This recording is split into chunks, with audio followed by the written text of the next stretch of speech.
Alternative milk products are seeing a rise in demand across the country. However, the traditional dairy industry is still popular among a little over half of consumers. Brooke DeGumbia spoke with advocates on both sides of the issue and has more in Los Angeles.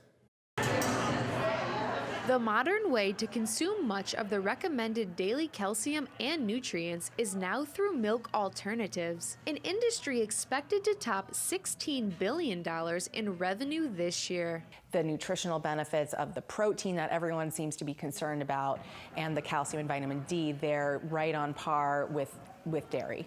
Kippi Miller started the first non-dairy ice cream franchise in the world in Venice, California, and she believes diets should contain choices. Non-dairy is interesting in that it's coconuts and it's almonds and it's pecans and it's hemps and it's soy and it's God, I can't even think of all of the alternative, right? Whereas dairy's just one perspective. Millennials and Generation Z in particular are straying away from dairy because of digestive problems, along with environmental and health concerns. I'm not vegan or really even dairy-free, but I do, even at coffee shops, I tend to buy like the almond milk or the coconut milk instead.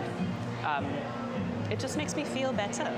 Although the trend for leading a plant-based diet continues, customers are still sticking to the traditional milk regimen. About half of the U.S. population still uses milk and dairy as their main source of protein. I grew up on it, and it's just normal for me to have dairy every day. And within some dairy consumers, raw milk is gaining popularity. Raw milk is the primal dairy food. It is the baseline. That's the origin, and then from there is processed dairy. Raw milk is only legal for sale in 13 states, including California and Arizona. It's not pasteurized, meaning the milk doesn't go through the heating process to kill certain bacteria.